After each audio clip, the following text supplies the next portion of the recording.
Welcome to BitBoy Crypto. My name is Ben. It is my mission to empower you to find financial freedom through crypto assets. If that sounds good, hit the subscribe button. Also, don't forget to hit the bell for notification. Guys, we got another big video for you guys tonight. So weird. All of a sudden, just news everywhere after weeks of absolutely nothing. Let's start with the markets. Bitcoin coming in 42,638. Quite a tumble today. Ethereum at 3,200. Binance Coin 478. Solana 146, Cardano 124, and XRP 77 cents. Biggest movers of the day, we have Secret and Near. Both have been pumping over the last couple of weeks or the last couple of months, doing well, 10.8 and 14.3% respectively. Monero, Doge, and Phantom and Harmony all over 5% gains. Just a quick look at the chart here. This is the daily chart for Bitcoin. Nothing super sexy to show you guys. We're still right in the middle of this range we talked about on the live stream this morning. The last time we bounced off of the support line, we got a little more oomph, if you will. Today, we're having a drawback, a retracement. We want this to look more like this and get up here and break out. So we'll see what it does. But guys, we got so much big news going on right now. First, XRP Army, where are you at? If you are in the XRP Army, make sure to throw up the X and like this video. Huge. Judge says Ripple can access emails about SEC Ethereum speech. Now, this is a speech from William Hinman. I'm going to show you how the SEC shot themselves in the foot here. William Hinman said that Bitcoin and Ethereum are not securities. He used to work for the SEC. He was commissioner, I believe, or whatever his job was. And what he said is that these are pretty much, good to go and flourish. Now, SEC has now said that XRP is a security. That is, of course, their accusation. And the question is, what did Ethereum have that XRP didn't have in their token sale? And really the strongest argument is Ethereum just had more time to advance than Ripple did, so it got more decentralized. That's what they say.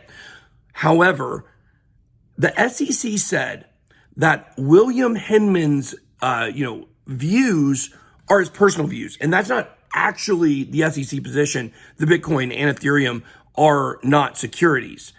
Okay, so Judge Netburn in the case said, oh, so you believe that that is his personal opinion, and these emails regarding this speech construct a personal opinion, not an SEC opinion.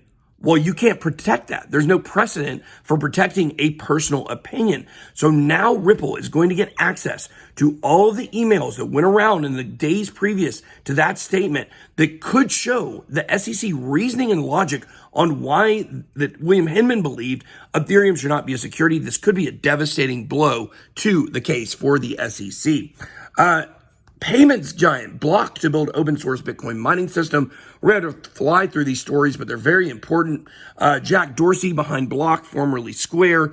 He's good. He's getting into Bitcoin mining. They are officially building a Bitcoin mining system. Now, what's important about this?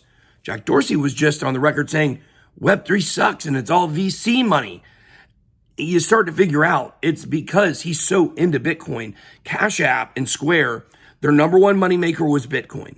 Now he's getting into Bitcoin mining. He doesn't want anything else to succeed because it affects his pocketbook. We got Mark Cuban here saying that 80% of investments are in crypto. He said this with Jon Stewart on a podcast today. And he says that, people right now should really be looking at this asset class as similar to the internet in 1995. Whew, gives me chills. Now, keep in mind, we were bullish on Bitcoin back when Mark Cuban was saying Bitcoin was as good as bananas. Speaking of bananas, China launching a state-backed cryptoless NFT platform. Here's why it matters. Basically, they are saying you can trade these digital collectibles, but there won't be price speculation because it's not going to be decentralized. It's not going to be peer-to-peer.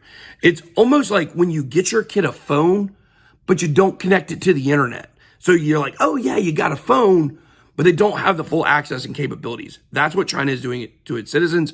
And no surprise that NFTs, which enable digital ownership, would be shut down by China, creating a centralized alternative. Because of course, China wants their people to have zero ownership. So it makes sense. All right, that's all I got. Be blessed. BitBoy out.